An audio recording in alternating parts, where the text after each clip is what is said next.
Welcome to another episode of Data Gurus. I'm so excited to have Ania Rodriguez join us today. She is truly an entrepreneur. She's founded two businesses. She's currently the CEO and founder of JourneyTrack, and she is also the founder of Key Lime Interactive, and she continues to serve as the chair of the board. Welcome, Anya.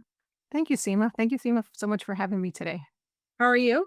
I'm good. I'm good. Good. I'm just Good. another day in the grind.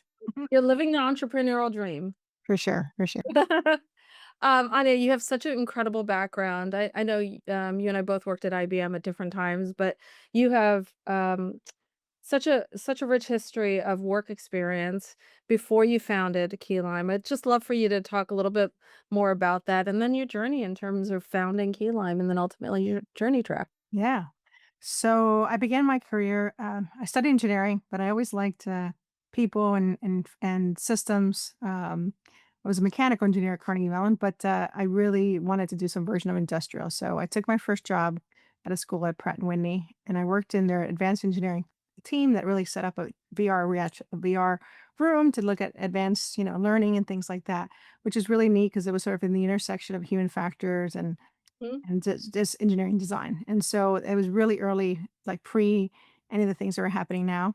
But while I was there, they paid for my master's, and I got a master's in industrial. And I went to go work for IBM's customer experience branding and usability practice. That was Amazing. nationwide practice. It was consulting on the road every Monday to Thursday. Sure. Did 7 years of that, and it was good. It was really good because I got to see a diverse set of customers.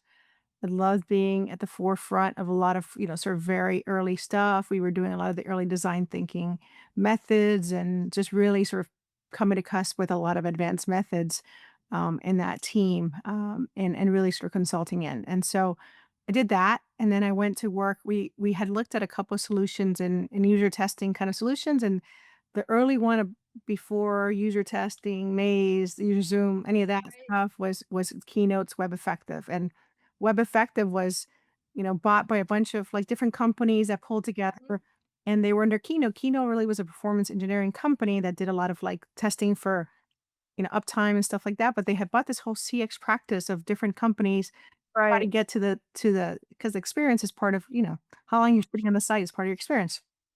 And net so it was really good because it taught me how to sell that company. So that was the Yeah. first time I learned how to really sell and just be in front of the Fortune 500. At IBM, I was born delivery and sort of that part of the engine. And so I learned how to sell, which was really great because 2008 happened and Okay. I found myself at the upset of 2009 with in 2008 I laid off most of my team. In 2009 or at the end of 8 I lost my job as well. And so 9 I was sitting at a conference and I thought to myself I can either start something new or I can go find a job. And that's where Key Lime Interactive was born.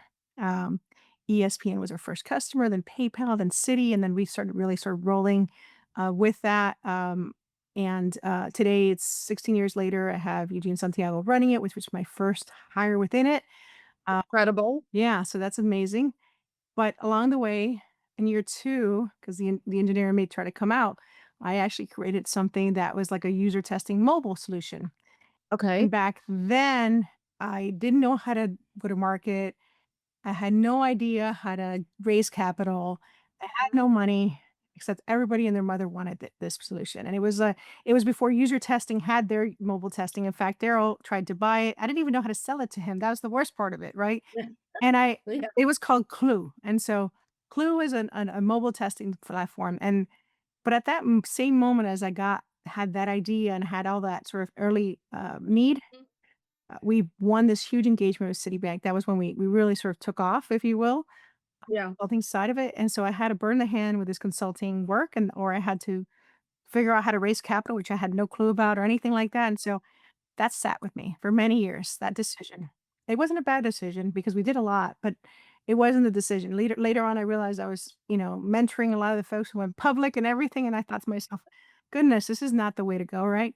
And so, right bef we had 10 years in 2019, Okay. and my team knew I had this itch, and they kind of said, "Hey, why don't you go off and try to let's figure out how we're gonna grow for Yeah. 2 years, 10 years." So I took one of the designers we had, and we sat down and we started designing 2 different solutions. One of them was JourneyTrack, Another one was a voice AI solution that would have been nowadays with everything that's viable, it's a lot more, easy to Yeah. pull together.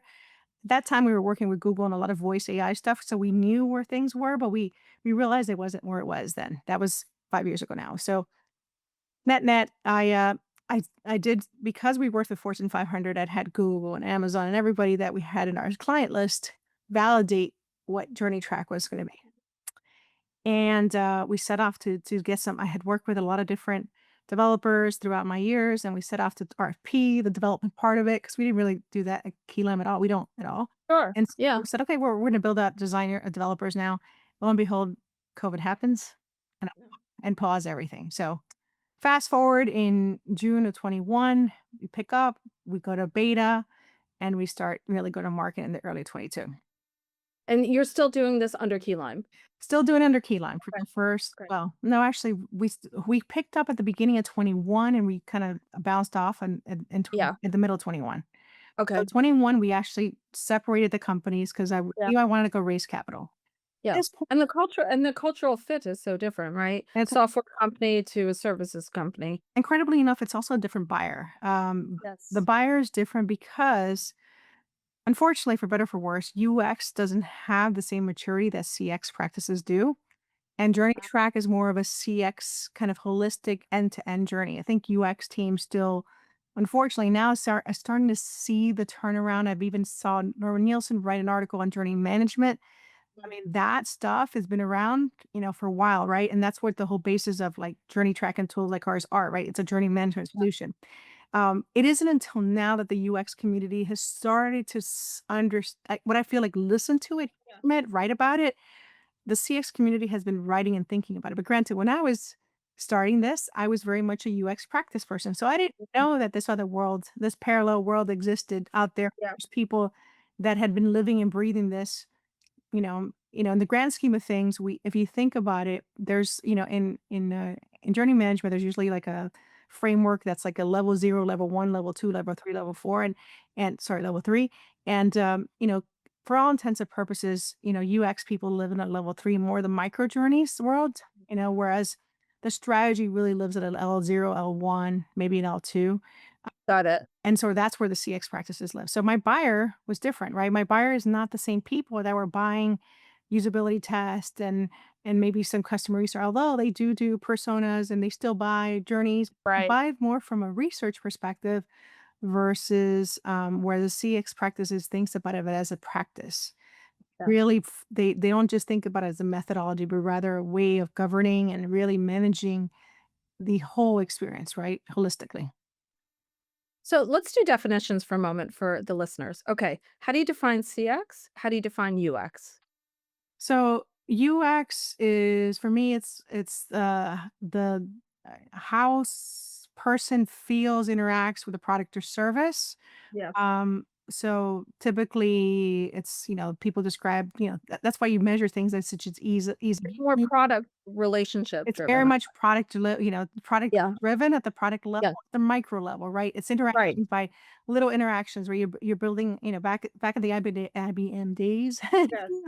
I was an interaction designer too, right? So, and I was a service designer at that point, and so it's very much, sort of those micro journeys, if you Yeah. okay.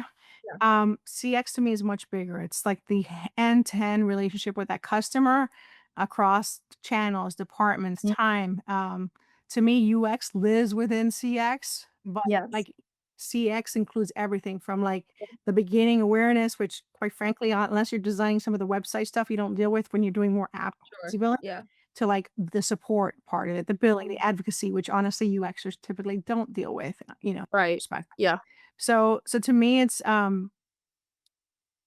UXers tend, user experience professionals tend to think of like where they live and sort of the ecosystem. They're more, sort of a very, they're very much a product level, metrics in this. Yeah. Yeah. Folks up here are talking executive metrics and also, just like not just Looking at the business impact. whole. You're Yeah. looking at business impact, whereas Yeah. UX talks about wanting that seat at the table, but never really has understood how to talk about Sure. business impact. CX hasn't figured it out fully, but they're way higher. They're finally at they've talked about NPS for years and at least try to drive it to that. That hasn't worked, just so we're clear, but they're Yeah, yeah. that they're now at the point that they're really talking revenue churn, customer lifetime value and those types of metrics that executives care about. Mhm. And where does CX live in your own mind as and your experience in terms of the C-suite? So in the best scenario, you have a chief experience officer or a chief customer officer. Right. At one point, past COVID, there was like Gardner has said there was like 90% of Fortune 500s had some sort of CEO or CXO. Yeah. That number has shifted, I think, given everything that's happening in the economy. So now you have it sometimes under marketing. Okay. Mhm. You have it Mhm. sometimes under product. So you have a chief Mhm. product officer that lives there. Uh, Right. you know, i- if it's a bank, sometimes you see it in operations. Yeah. You see it there. Like it quite frankly lives across, but it's more, what I see is this is the first time, and I've been working with Fortune 500 companies for Yeah. 25 years. Yeah. This is the place where the C-suite cares. I actually the first time in my career have met with more C-suites than I have in my entire entrepreneur life, which has been 16 years, and even then when it was IBM that I had some executive exposure, right? So it's interesting to see that these are the folks that really want to elevate that as long as you're talking about business outcomes. It's not like Yeah. I'm I'm doing user experiences because I'm doing a customer experience. I'm doing it because it Right. impacts this metric by this percent. Yeah. And it's also retention of customers, right? And cross-selling and upselling. Customer Like, lifetime value, which where they care yeah. about, retention, Yeah. revenue per customer, whatever the cost of even it's EX part of it, Yeah. employee cost per person, whatever it is. But that there has this is the differentiation that like, it took me a little bit to shift my mindset too Yeah. because I thought I was onto something unique, and little did I know that there was this whole parallel world out there. And there is, and by the way, there's all these other parallel worlds which are happening, but the point is that now it's more transparent, and really sort of that shift is really moved.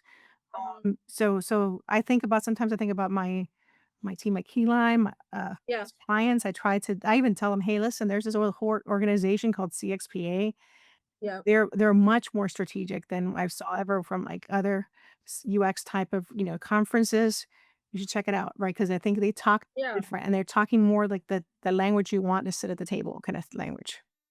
Yeah, and I also think, there's consumer insights, right? And there's a company's own internal data, but have you seen the relationships between kind of consumer insights, UX, and CX? Do they live separately? Do they overlap? What's your perspective on that?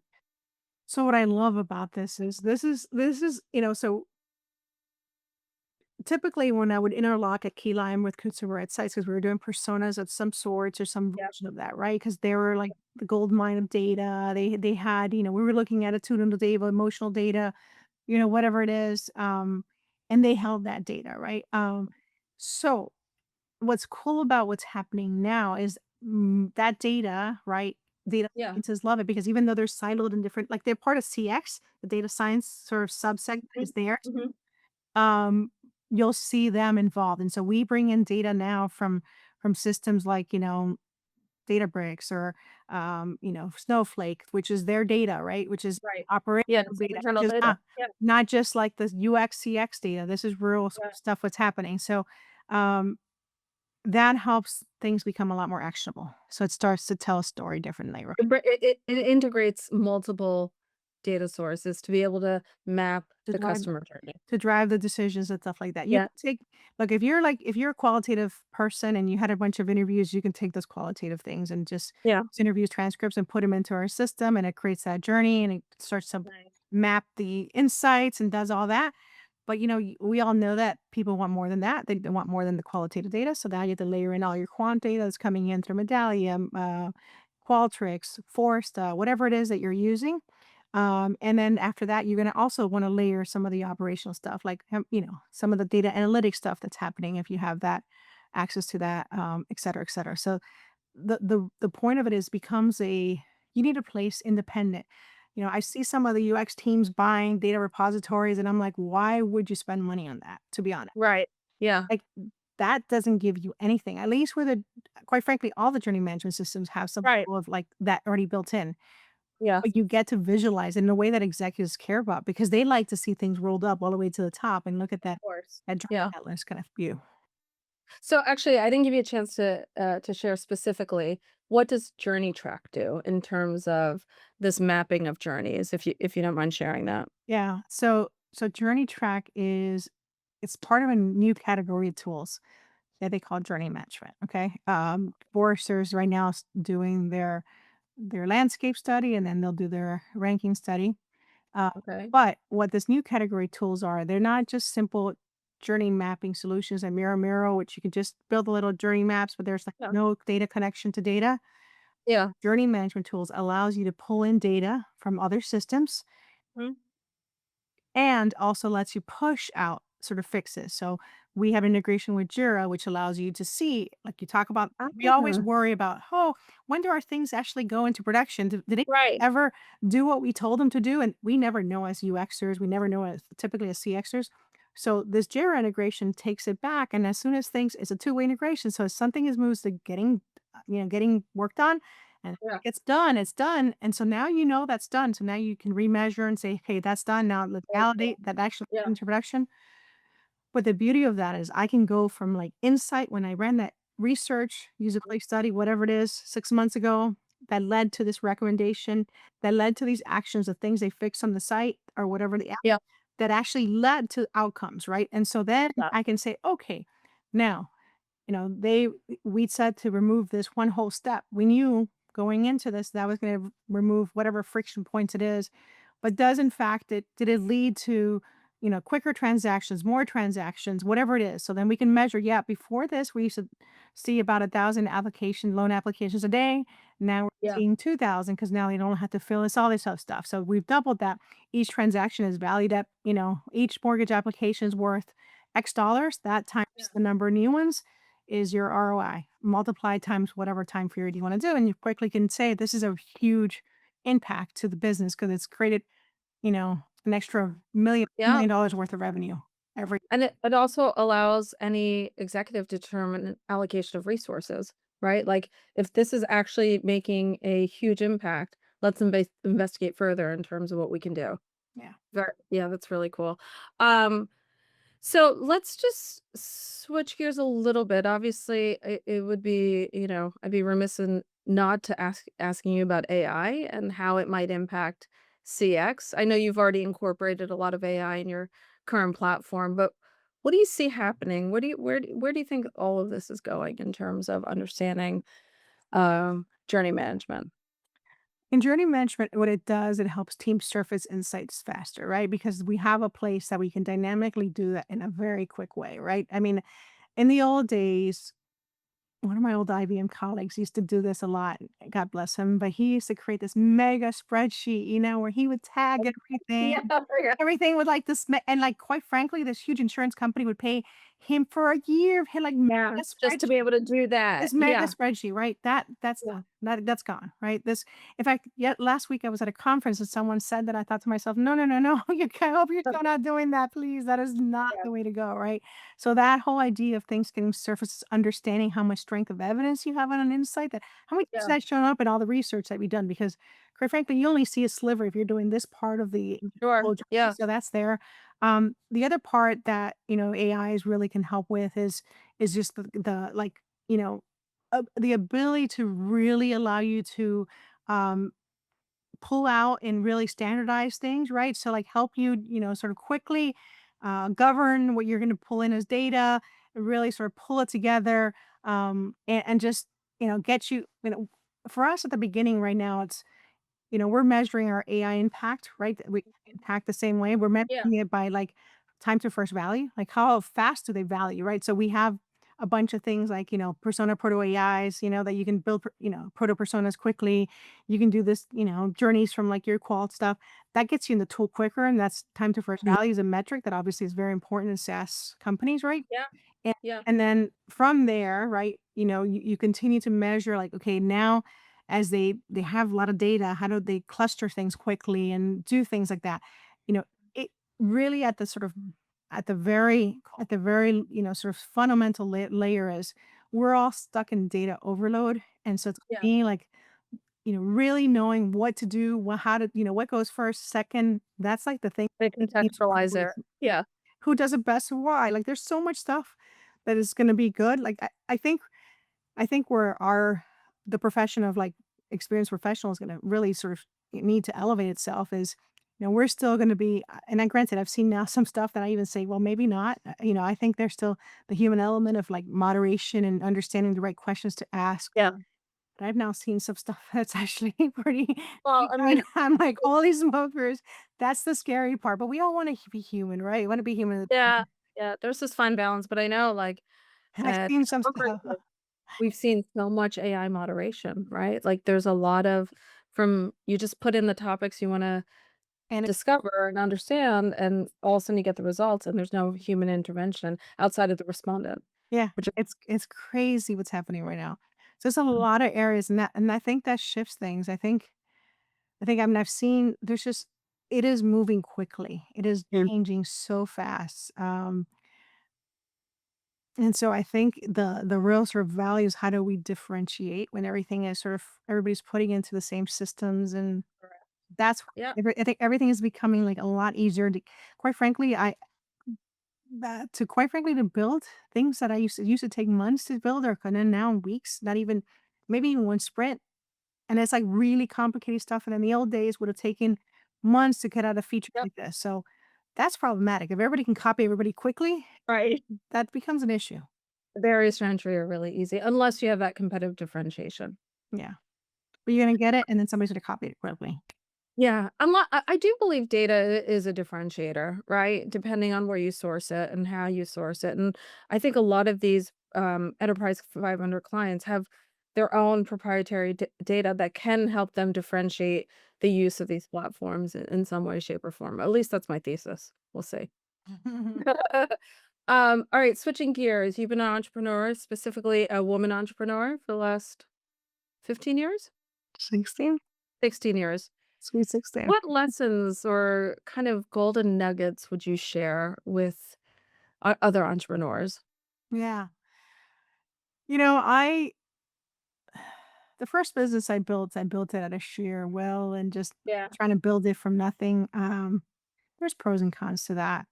Uh, the cons It's a brute force. Uh, Yeah. it's brute force, right? And there's really tough times that you get stuck in doing the work, especially as you're starting. You like you win work, and they're like, "Yeah, I win work," and then you're like, And you're like, "Oh, you're doing, crap." doing, and then you forget about the sales. They're like, "Oh my god, back to sales, sales, sale.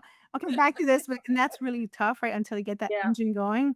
yeah, Um, when you have capital, right? When you get capital, it's easier to sort of, but then you yeah. really need to like you gotta be on point for, like, knowing really your financials. I think as a new Accountable entrepreneur, to other people. it's Yeah. accountability, and I personally love it. I don't know, I Yeah, thrive under it, but, like, there's people that don't. I think I think it's easier when you're just doing your managing your own stuff. I like to know someone is, mentoring me, telling me things are bigger because I mean, building an 8-figure company is very different than building a company that goes public, right? Or some version of sure. it, right? Yes. So Yeah. so, I don't know. If I could tell people who are out there, if you're gonna start something, I think the other thing you do is find a niche. I think what I did, I was a designer. I could have started a design firm, right? Right. I had done research as the last year or 2, and I kinda liked it. I loved it, honestly. I thought it was so cool to be able to, like, not just design for the will sheer will of designing, but get data to back Numbers probably linked to your data engineering to background. data to validate things, Yeah. to say, "Hey, Yeah. like, this is" 'cause I hated every time you get into an argument, it was like, "No, because I know better," kind of thing. Right, right, It's right. like, Yeah. you can't have this "I know better" conversation every time. Uh, Yeah. so I love that. So I did that niche, and when I went to market with key lime, research was much easier to get into than doing something like design where I was fighting against these big design agencies. Later on, I actually played a little bit in design, but we even came out of that too. Uh Yeah. For various reasons, because I decided I wanted quite frankly, I could have kept growing key lime and expanded different business lines, but I wanted to play back to tech, right? So I wanted this other play because quite frankly, if you the SEMA, if you build a tech within your company, it's much more valuable than just having a consulting company. You need to have something to like sell, Right. not just consulting services for as a sell later. Um, Mhm. but the net of it is when I did that, journey manager was a new category. So yes, I Right. was going into an area that had, a lot, but there was not a lot of players, right? Yeah. Quite frankly, Yes. I'm the only US player, just so we're clear. Is that right? Yes. That's amazing. Yes, everybody else is European right now, and there's one the people that sold into Question Pro, but Question Pro, Right. some people it was an older version of things that this brilliant woman, Valerie Peck, did in the early days. Um, it got bought. There's a lot of rework there. So quite frankly, the new set of tools, I'm the only US one. Congratulations. Only the only woman too. Go figure. Yeah, that's Yeah. amazing. But yeah, Good. so that's good and bad these days, though. These days that can that could be interesting or not. I have lost deals in Canada because of the fact that we're US, so there goes that. Oh, yes. Yes, given the current The current situation. situation, um, but it's interesting because to me, it's funny because I didn't realize that there was all these European competitors. When I first started, it was like, UX Pressia, Smapley, which quite frankly, Yeah. were not enterprise, Right. right? And so little did I know that there was other players out there that were just starting around the same time. They were doing their versions of things but all European. So they opened up that market. That market is pretty interesting to see. In parts certain countries are very mature from a CX maturity. UX is obviously still very depending on the companies. There's some companies a little bit more maturity, but for the most Right. part, lower maturity, right? Than some of the stuff I've seen in Europe as well. So Yeah. It's almost nice that you started in the US and there weren't a lot of competitors. It gave you some runway and you got started, probably had some confidence without dealing with the European competitors. yeah, for sure, for sure. Yeah, we went to Forrester year 1, and I don't know, we picked up like 20 something customers the first year there. It was amazing. Amazing. Yeah, it was Yeah. a big ROI on that conference. Big Well, there you ROI. go. We were No like, "Wait, question wait." about going Everybody here. was like, "Wait, we've been doing this with, like, even that mirror, we can't, like, it's Yeah. PowerPoints and who what, you can actually buy outcomes and do stuff. What are you talking about? This is amazing." So, it was interesting. Yeah. Good for you. Good for you. Are you having fun? I am, it's fun. Good. It's Well, Anya, thank you so much for joining me today. I always enjoy talking to you and learning and understanding your journey. So I really appreciate it and look forward to keeping in touch. Thanks, Sima. Thank you for having me. Yeah. Bye-bye. Bye.